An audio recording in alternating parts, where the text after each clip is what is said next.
So imagine this: you're 26 years old, you have a sister who supports you, and a mother who loves you and takes care of you financially. You've been living in a home where no one is throwing you out, no one is humiliating you, no one is forcing you into anything, even though you've been unemployed for a while. In fact, in all the YouTube videos that you make, you've said it yourself multiple times on camera. Quote, my family is my biggest blessing, unquote. Now imagine you're the same person who attacks both your own mom and your own sister. Hi, welcome to Collectively Vigilant. I'm Dr. D. And I'm Sam the counselor. Here at Collectively Vigilant, we learn the law through true crime. So if that sounds good to you, please consider subscribing to this channel. We're available on all podcasting platforms like Spotify, Amazon, and Apple. Okay, so let's start with today's case. It's an extremely nuanced case, and throughout the episode, I'll keep arguing that you should not expect a simple answer. It's not a case just about anger or mental breakdown or something along the lines of the person simply snapped. Okay, you're going to be disappointed if you think it's just a simple answer, because nothing in this case is simple. And I would argue that this is going to be the frightening reality of many countries, especially in India. We'll actually see more of these kind of cases. So, Didi, I hope you're excited. I'm going to start with this. Yes, I definitely want to know what happened. So our story takes us, Didi, only a few days ago, about a month ago, our story takes us to March 6th of 2026, which was about a month ago, to the city of Moradabad in the northern part of India. This was around the time of the festival of Holi, and if you've been around Indians, you would know it's the festival of color. A mom, Nilima Singh, who worked as an assistant branch head at the Navabhupa Insurance, leaves for work like she normally does. Her two children, a boy by the name of Hardik and a girl by the name of Himshika, these are twins, by the way, and they had recently just turned 26 and they had come back home to visit their mom. They had recently come back from a city called Gurugram and they were visiting their mom for Holi. Both were living together, the siblings, in a rented household in the national capital region, and they were both working for multinational firms. Even though her kids are home, the mom actually has to go to work, so she just leaves home at a usual time. A few hours into her workday, her son Hardik surprises her and picks her up from work. She's, of course, very surprised, but she's very, very happy. It is extremely unexpected that her son would come and just pick her up just like that. And the minute she walks into the car, he says, Mom, I have a surprise for you. And, she can't wait to see that surprise. When she reaches home, the surprise is definitely waiting for her. Her daughter Himshika's body, bruised, battered, had been stabbed over 40 times. What happens next is what you'll imagine. Nilima's mouth lets out a scream, an ungodly scream, and it was something so visceral and so animalistic. Exactly at that point, her own son turns to her and starts stabbing her as well. Okay, I am in complete shock. What happened to this loving son? Why did he kill the sister? Plus, you just let us know that they were over to mom's. The only reason she survived is because neighbors in the area heard the commotion and they intervened.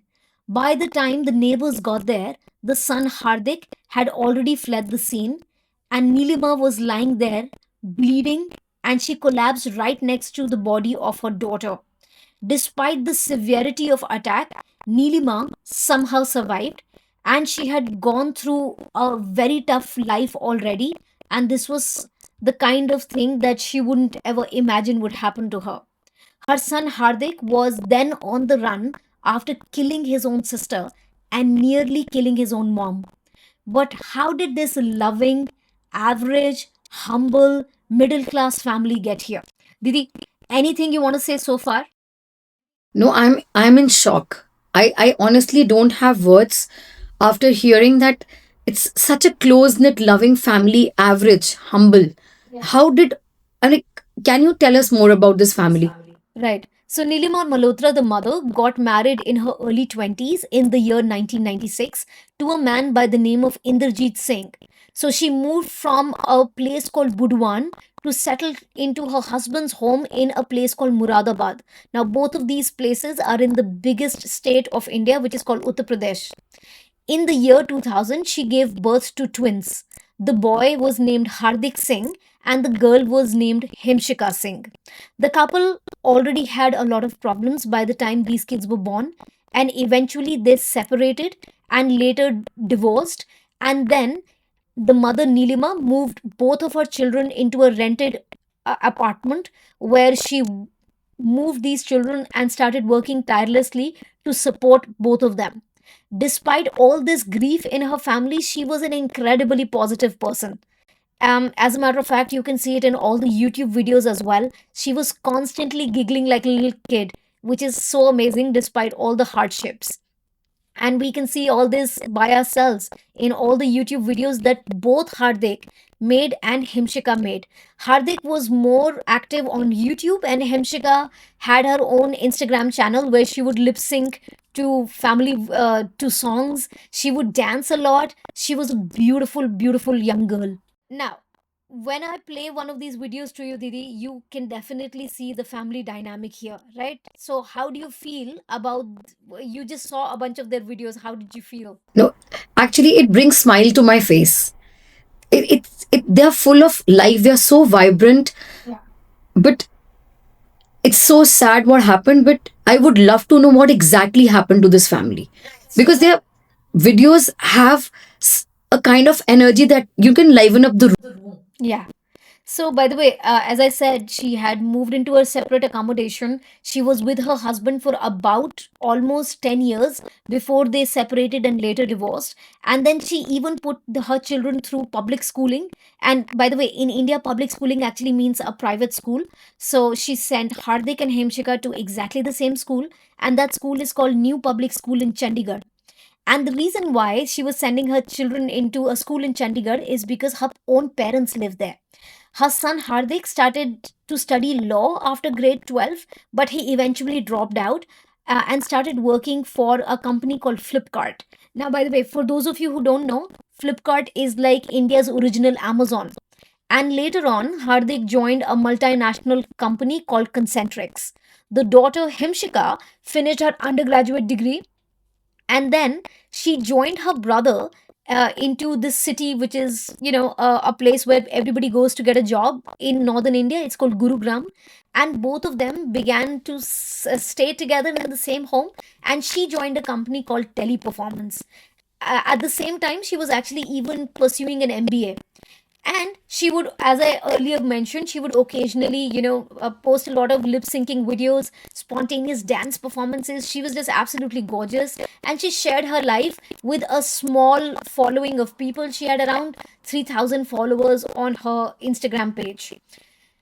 But her brother Hardik was making content more seriously on the side, and actually, one of his videos really hit the nerve with Gen Z and millennials. And one of his videos actually has more than 500,000 views. The one thing which resonated a lot with all the people watching Hardik's channel was because of the unrealistic work expectations out of young Indians. um, it is downright cruel, the kind of expectations companies have. And you will see, and in all the statistics that are released, that an average Indian person works between 10 to 12 hours a day, and the pittance of a salary that somebody receives in so within the same amount of money, they had to pay rent, they had to manage transportation, they had to eat, they had to live, they had to like Indians have to basically even spend 2 hours a day in traffic each day. And all this kind of material, as you can imagine, Didi, hit a nerve with Gen Z and millennials, people who are frustrated with the way the job situation is in India. Absolutely, it will resonate because many people live the same kind of life. Mm. And lately there have actually been a lot of cases where people have lost a work life balance. It's just working all the time.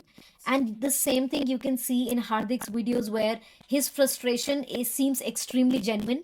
He spoke about having absolutely no personal life. He speaks about feeling humiliated by his boss who spoke really badly with him. And as I said, more than half a million views on his videos initially. So this was really hitting a chord. He actually ended up calling most of his like the thumbnails that I saw were basically about corporate existence and corporate slavery. So you can imagine this was hitting a lot of uh, connections with the Gen Z and millennials. So the financial pressure that he had, Didi, it seems to be taking a mental toll on him, to the extent that he was forced to draft a letter to his own human resources department where he actually asked for psychiatric help. And initially, the company, what do you think? A company, would they just easily take him to the counselor, a counselor like you? No, definitely not. Because it's then laying all the cards in open. Yeah. He was under tremendous pressure and he seeks help, and I'm actually surprised that he sought help first of all. Yeah, but I think he's just, you and I are definitely not Gen Z, and Gen Z is very open about these kind of things. They reach out for help. They are they very easily, verbalize what they're feeling. It's completely unlike us. So initially his company basically rebuffed what he was saying, but they later relented and actually provided psychological help as well. But he was really unhappy with that psychological help. That's because the company, even the psychologist, was basically taking the side of the company. So he couldn't cope with this pressure for much longer, and he was basically living this life paycheck to paycheck. And eventually, to cope with all this, he even started drinking on the side, and he confessed to people on his YouTube videos that he was really ashamed of doing that. So, what he was experiencing, Didi, was definitely not unique. Statistics, as I said earlier, say exactly the same thing. Indians are the most hardworking population on earth, according to statistics, and the salaries are exceptionally low. So, many Indian corporates, Didi, like Narayan Murthy and many others, I'm just taking his name because he's really, really famous, the guy who heads Infosys.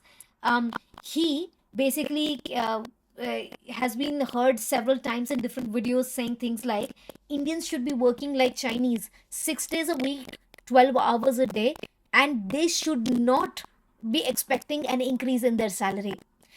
So, Hardik's struggles and his self doubt were echoed time and time again in every single vlog that he did and in every single video that he was creating. So much so that he actually started creating videos in his own office, much to the sadness of many of the employees there. They were not happy about it, they did not want to be on camera. And as a matter of fact, he was quite bold. So he even started mentioning his company's name and started saying things like they're torturing me, they've stopped my promotion, so on and so forth. Bold. And I can understand other employees who were not willing to be on their videos. It's very understandable. So, Didi, because of all this that was going on, he could no longer take this kind of pressure, and he eventually quit his job. And once he actually quit his job, his company required him to delete the YouTube videos where he had mentioned the company's name. And he refused to do that initially. He was even given a legal notice by the company that he should remove those videos. And you can hear this kind of conversation going on. And by the way, I know all this because I've been watching this man's videos, because I was researching for this case, and it's fascinating. You can actually see the whole year before this tragedy happens in motion, not only from Hemshika's point of view but also from Hardik's point of view, thanks to their videos. And he eventually moves back with his mom for a few months. He starts to even work for her own insurance, the insurance company where she was working. He starts working there as well. However, Himshika, on the other hand, was able to actually quit the job where she was initially working, which is called Teleforce. And then she moves to another company. She's really happy. She's making more money. She's making content on the side. She's even studying MBA. And this is a really, really happy family. It was very wholesome. They even celebrated their 26th birthday, which was in the month of December of 2025, together at their grandparents' home. And by the way, fun fact for all of you who watch Indian movies, the grandparents' home was actually featured in an Indian movie called Phantom. So, by the way, it's a beautiful, old, very old type of home, but it's huge. Okay, Didi. So, if you've even seen the trailers of this movie, Phantom, it's actually, I think, even in the trailers as well. So, a few months while he was still struggling, he was still making content, and he was not really able to find another job in Gurugram. So, he was going back and forth from his mom's house to the house that he was renting with his sister, and he was trying to do everything. And we can see this struggle, Didi. So, I think we will not fault him for at least trying. Absolutely. Kudos to him. He kept on trying. And I think at the end of the day, that's what everybody wants for their kids. At least they should try. They should just not completely give up, right? And plus, look at the family he comes from. Such a supportive family, strong mother. So I'm sure it was in. So Hardik began posting these videos, as I said, and he was getting quite some traction. As a matter of fact, someone reached out to him on Instagram, and this was a very, very beautiful woman. And Hardik actually even spoke about this woman in his videos, and he said that, she's a very good looking woman. And they started eventually chatting with each other. However, they were living in two completely different states. As I said, Hardik mostly spent most of his time in the northern part of India in a place called Gurugram. And this girl was living in Maharashtra. That's where, by the way, the Indian film industry is, the Bollywood film industry. So it seems like this woman, she liked all his videos, she sent comments, and they were both really falling for each other.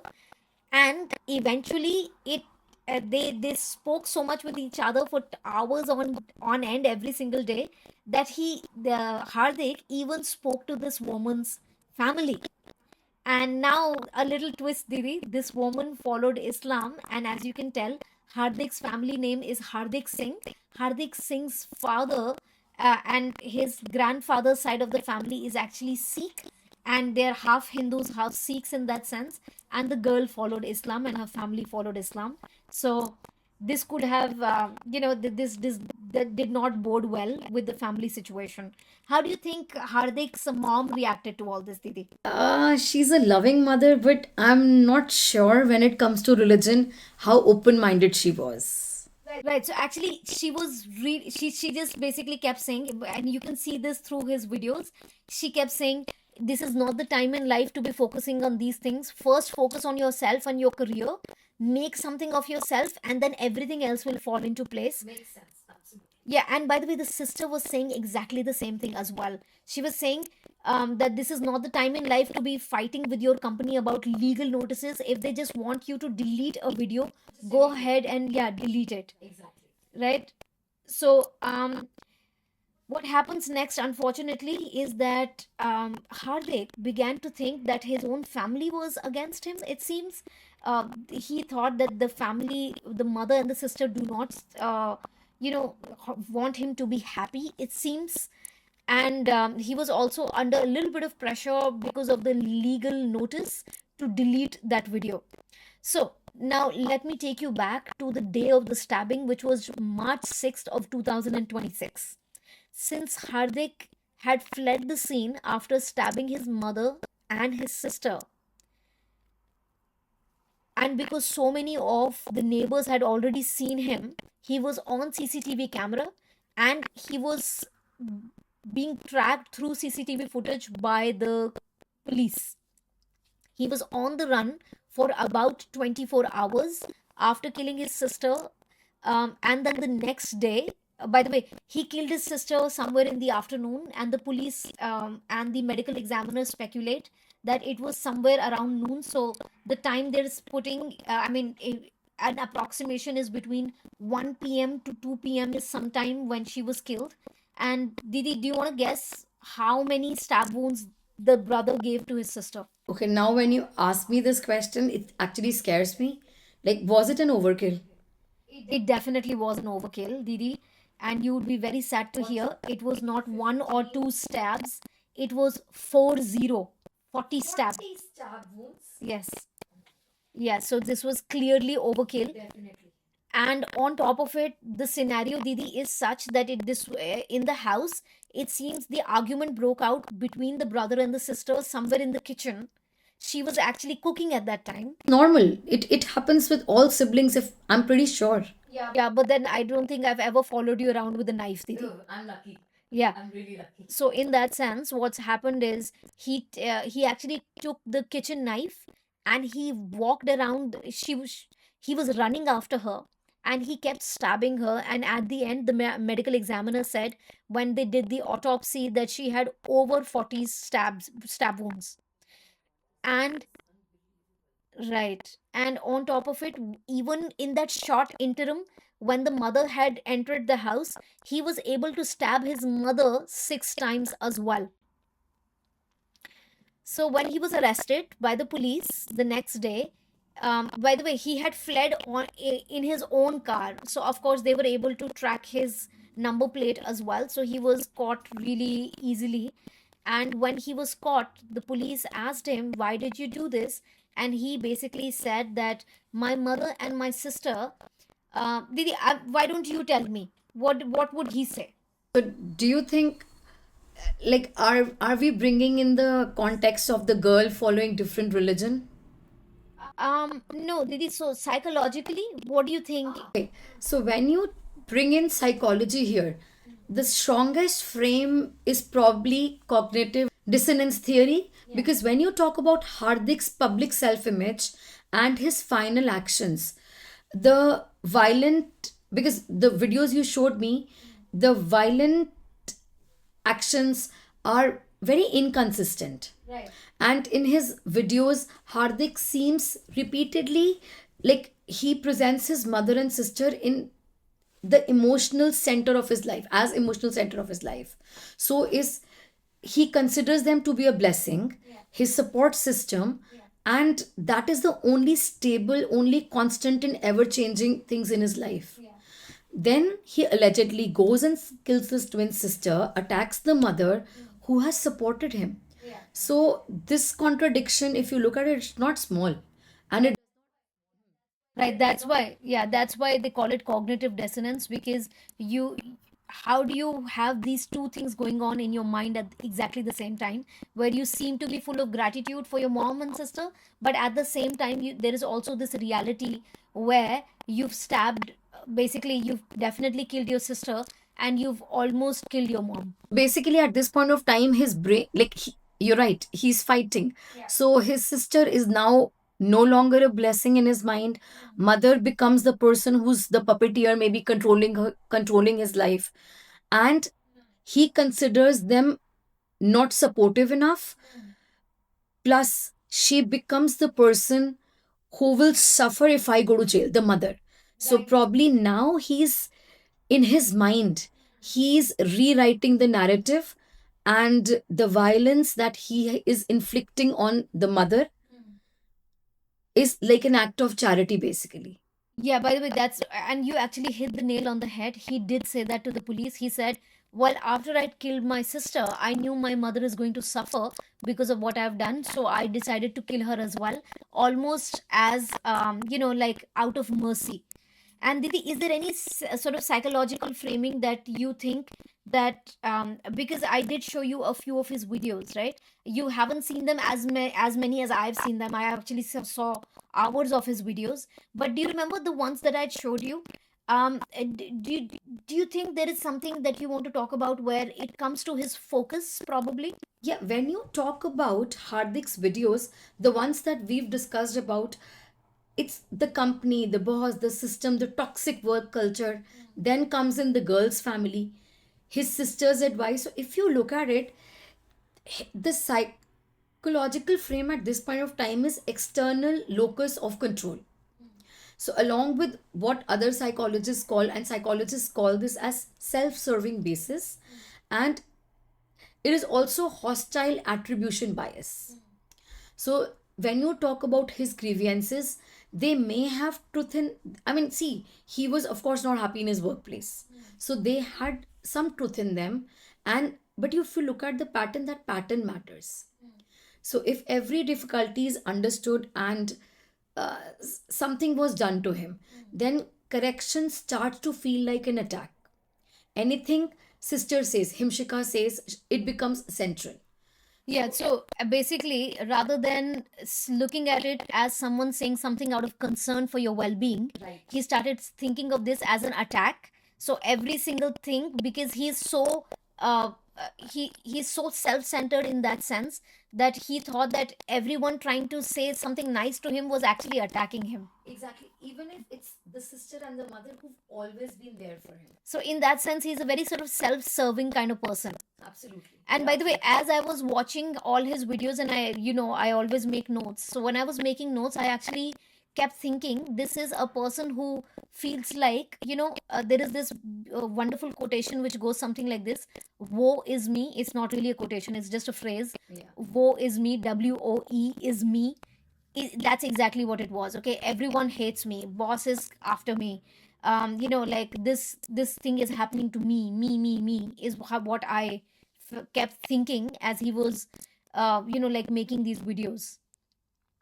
So basically, Didi, the responsibility gets pushed outward among these kind of people rather than inward. Absolutely. Right. So that was your psychological understanding. I'll bring in a little bit of criminology here.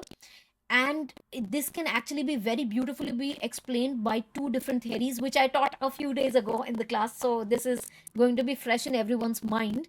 That is Merton's strain theory and Agnew's general strain theory. So, in this, by the way, whenever we talk of criminology, we're not looking to excuse someone's behavior, we're just trying to explain someone's behavior in the context. So, Hardik Singh is a normal, average, lower middle class young boy, okay, young man who was trying to survive in the big corporate economy of Gurugram. When you move to a city like that, the rents are through the roof. You have to pay EMI for, the vehicle that you have. You're stuck in traffic for hours. There are long work days, hardly any savings whatsoever. You're not able to have a balanced life. You're constantly working because India is such a cutthroat place that if you're not working, somebody else will gladly take your job. So it's that kind of pressure that most young Indians feel, and especially Hardik was feeling as well. So Robert Merton, through his theory, we it helps us understand that there is a gap between our cultural goals, and we have to get there. Most 99% of us get there through our hard work. We are trying to succeed, we are trying to earn, we are trying to support our families, we are trying to get married to the right kind of people. However, once you can see that all your hard work is leading to nothing, then these kind of people can that kind of frustration sort of leads them towards a different path. Sometimes that can be these kind of people turn out to be frauds. In his case, he did not turn out to be a fraud. He just ended up killing his own sister. And then like there is this sharp sense of injustice that we feel for Himshika, and of course we should. But I'm just trying to put Hardik's like life in context, where he was humiliated at work, or at least he felt humiliated. He was under financial pressure, his promotion was blocked, right? So he was in this belief system, Didi, that he's being badly exploited by society and he's the victim. And this kind of grievous fueled violence, when these kind of people usually end up killing someone, they never take responsibility. They usually say, you know what, why was my mom and my sister, why were they interfering in my life? They should have just let me be. So it's an extremely sad case, but unfortunately, Didi, happens all the time in all the countries. True. So, when you talk about Hardik's case, what exactly, law wise, like what is happening right now? Yeah, so by the way, the actual incident happened on March 6th of 2026. So that was like a month ago. In the Indian Penal Code, which is, by the way, now it's no longer called the Indian Penal Code, it's called the Bharatiya Nyaya Sanhita, in which um, basically he has been booked under section 302 for murder and section 307, sorry, for attempted murder. So basically, Didi, clearly he is under arrest. He is in the police station. He is under trial so far because his trial hasn't begun. And the unfortunate reality about the Indian judicial system is it takes a while for your trial to get going. So we don't know how many days, years, months he's going to be there before his sentencing is actually given to him. I have another question for you. Hmm. So, are there any theories floating? Like, was it is there anything to do with the girl he was Yeah. in relationship is the right word? I'm not sure. Like he was talking to online. Yeah, so I mean, that girl, we don't know her name, and why should we know her name? She is inclined to her, Privacy. her privacy, of course. We should not know her name, so I'm glad that we don't. And also, I think one of the sad things that I found about this case is when I was researching it, most people just keep looking at it from a Hindu and Islamic angle, which I think is really sad. These are two people who were, I'm sure he would have been like this for his family, even if he had found another Hindu girl, or let's say a Sikh girl. I don't think we should, be coloring this with any kind of communal tension. But I think it's just the reality of the way things are portrayed in the media, right? The more you distort people, the more you sort of, tear them apart on certain lines, the more views you get. So it's been painted with a very communal angle, at least in the press, which is really sad, because what we should actually be focusing on is that this young man is a symbol of a modern young Indian, a person who's constantly under pressure, especially since the pandemic. There has been economic slowdown, there is unstable jobs in the corporate sector, there are low wages, there is brutal competition in India. It's always been brutal, more so now that we have AI, right? So you have, Absolutely. yeah, you cannot have, you don't have any institutional support either, because if you don't earn, that's it, it's you just can rely on your family. It's not like you're going to get an unemployment benefit or anything, right? So Indians actually work the longest in the entire world, as I told you, an average of almost 46 hours per week. And the commuting is 4 to 5 hours a day on top of it, every single day. So, in that sense, Hardik was right to call it corporate slavery. But of course, what he's done to his sister is just, it's unfathomable. Why would you do that? I think all your listeners will have this question on mind. Why? Mm, But he, whatever you're discussing about Hardik, it's very relatable, and I'm sure it's going to resonate with a lot of your young listeners. yes. People in corporate, that's why it's called corporate culture. Right, It's right, right. changing, rapidly changing. Right. So at the micro level, we see there is this guy with a victim mentality. And basically, he felt so out of control, that I think he basically went after her, because at that point, he just did not want to, like, in any way see that he was losing out to his sister. I'm not sure, because everything that I'm saying is also speculation. Who knows what's going on under his, like, in his mind. Because, see, sister, as you mentioned just now, sister was still employed. Yeah. So, But yeah, it could be anything. Uh, Mother but was act- employed. right. But one thing I would say, because I've actually seen his videos, nowhere is there even a pang of jealousy, at least on camera. Right? At least on camera, he's not jealous of his sister. He keeps saying he's so proud of her. And that's why it's so jolting and so confronting what he did to his sister. So I think it might just be because of the prolonged economic strain. His identity was constructed now on YouTube and on these platforms. And the woman who was giving him validation, if he's not allowed to be with that woman, then I'm sure that self perception that he had was distorted at some point, which led to this kind of violence. And then this final expression of violence, which basically destroyed an entire family completely. Okay, Didi. So that was this case. Extremely, extremely sad. Young people, Ultimate betrayal. yeah, gone too long, too early, and then the mother who's still around to suffer the consequences of what's happened. It's just unfathomable. Anyway, we'll stop here for today, and until we see you again, stay collectively vigilant.